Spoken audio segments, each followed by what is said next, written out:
Hello friends, welcome to our channel. Engineering physics అన్న కోర్సులో next మనం చెప్పుకోబోయే టాపిక్ హీట్ కెపాసిటీ. అయితే హీట్ కెపాసిటీ మనం నేర్చుకున్నప్పుడు ఇక్కడ ఇచ్చిన కొన్ని క్వశ్చన్స్కి ఆన్సర్స్ కూడా మనం తెలుసుకోవచ్చు. అదేంటంటే డెజర్ట్స్లో డే టైంలో చాలా హాట్గా ఉంటుంది, అదే నైట్ టైంకి వెళ్ళేసరికి చాలా కూల్గా ఉంటుంది. దానికి రీజన్ ఏందో తెలుసుకోవచ్చు.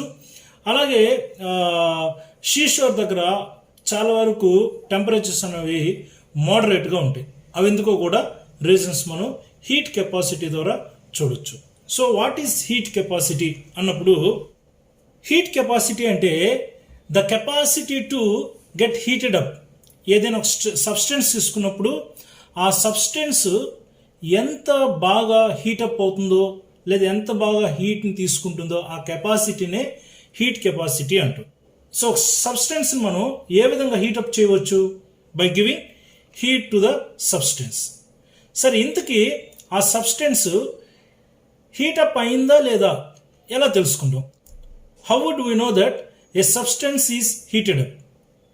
Answer is by measuring its temperature. So if I want to increase the temperature of the substance, I need to supply heat on the substance.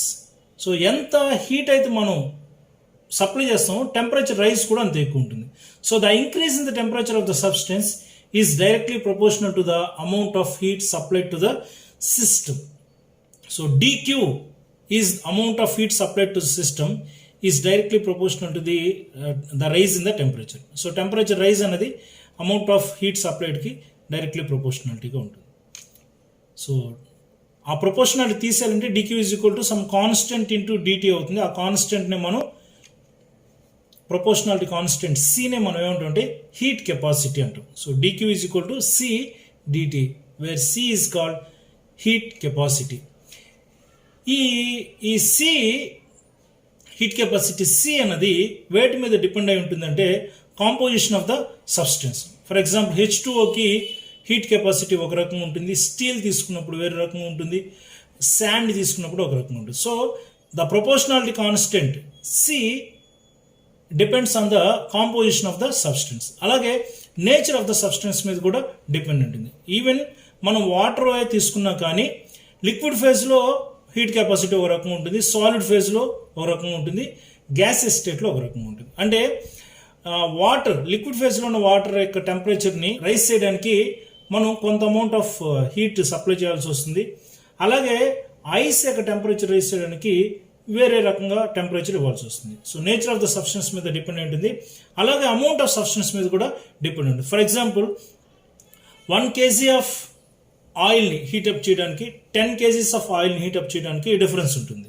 ఎక్కువ ఎనర్జీ 10 kgsకి ఇవ్వాల్సి వస్తుంది. అలాగే వాటర్ తీసుకుని 1 లీటర్ వాటర్ని హీటప్ చేయడం ఈజీ, 10 లీటర్స్ ఆఫ్ వాటర్ని heat up చేయడం కొంచెం కష్టం అనిపిస్తుంది.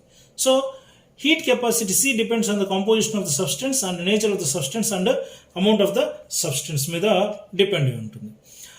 ఇఫ్ C is large, కొన్ని మెటీరియల్స్కి ఏమవుతుందంటే C అనేది ఎక్కువ ఉంటుంది, హీట్ కెపాసిటీ ఎక్కువ ఉంటుంది. C ఎక్కువ ఉందంటే the product of C and T dt is the amount of heat supply to the system. So C ఎక్కువ ఉందంటే ఆటోమేటిక్గా రైజ్ ఇన్ టెంపరేచర్ అనేది తక్కువైపోతుంది. So if C is large, there is a small temperature rise. ఇలా ఉంటుంది. If C small ఉందంటే rise in temperature అనేది ఎక్కువ ఉంటుంది అనమాట. సో సి తగ్గిందంటే టెంపరేచర్లో రైజ్ అనేది ఎక్కువ ఉంటుంది. హీట్ కెపాసిటీ యొక్క డెఫినేషన్ మనం చెప్పాల్సి వచ్చినప్పుడు, ఏదైనా ఒక సబ్స్టెన్స్ 30 degrees దగ్గర ఉంది, దీన్ని 31 degreesకి మనం రైజ్ చేస్తున్నాం అంటే దానికి certain amount of heat supply చేయాలి కదా. సో ఎంత అమౌంట్ ఆఫ్ ఎనర్జీ అయితే అవసరం అవుతుందో to raise temperature for 1 degree of a substance, 1 degree temperature rise చేయడానికి ఎంత అమౌంట్ ఆఫ్ హీట్ అయితే అవసరం అవుతుందో ఆ హీట్ని మనం హీట్ కెపాసిటీ అంటాం. ఇక్కడ 30 నుంచి 31కి వెళ్ళాము. అలాగే 14.5 నుంచి 15.5 1 degree రైజ్ అయింది. అలాగే ఇక్కడ 273 kelvins నుంచి 274 kelvinsకి రైజ్ అయ్యాము. 1 kelvin రైజ్ అయింది. అంటే 1 degree రైజ్ అయినా 1 kelvin అయినా same 1 degree. So the amount of heat energy required to raise the temperature of 1 degree or 1 Kelvin of a gas is called heat capacity. Heat capacity C is equal to మనం ముందు దాంట్లో చూస్తాం కాబట్టి dQ is equal to C dt కదా. So C is equal to ఏమవుతుంది d Q by T అవుతుంది. సో మళ్ళొకసారి డెఫినేషన్ చెప్తున్నాం.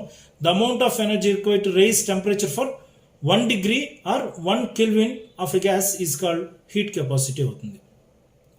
హీట్ కెపాసిటీ అనేది డిఫరెంట్ సబ్స్టెన్స్కి డిఫరెంట్గా ఉంటుంది. ఫర్ ఎగ్జాంపుల్ ఎయిర్ చూసుకున్నప్పుడు ఒక కేజీ ఎయిర్ మనం తీసుకున్నప్పుడు దాంట్లో 1000 joules per kg per degree centigrade వస్తుంది. అలాగే బ్రిక్ తీసుకున్నప్పుడు 840 అవుతుంది. శాండ్ ఇసుక తీసుకున్నప్పుడు 830 అవుతుంది. వాటర్ తీసుకుంటే రఫ్లీ 4182 అవుతుంది. గోల్డ్కి 129. హైడ్రోజన్ తీసుకుంటే ఆల్మోస్ట్ మోర్ దాన్ 14,000 ఉంటుంది. అయితే ఇక్కడ మనం అబ్జర్వ్ చేసినప్పుడు శాండ్కి వాటర్కి దాదాపు 5 times డిఫరెన్స్, 5 times ఎక్కువ ఉంది వాటర్ యొక్క హీట్ కెపాసిటీ. అంటే శాండ్ 830 joules తీసుకొని 1 degree రైజ్ చేసుకోగలుగుతుంది.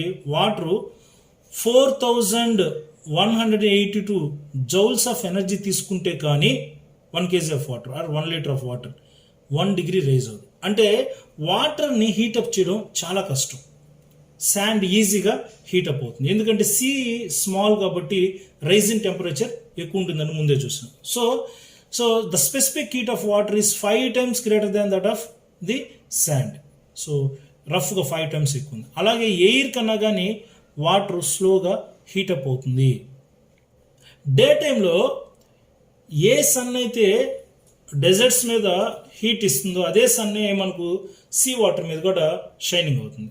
బట్ డెజర్ట్స్లో టెంపరేచర్ అనేది ఎక్కువగా రైజ్ అవుతుంది డే టైంలో చూసుకున్నప్పుడు, ఎందుకంటే దాని యొక్క హీట్ కెపాసిటీ తక్కువ కాబట్టి. అలాగే నైట్ టైంలో కూడా sand cools faster than water డెజర్ట్స్లోకి వచ్చేసరికి.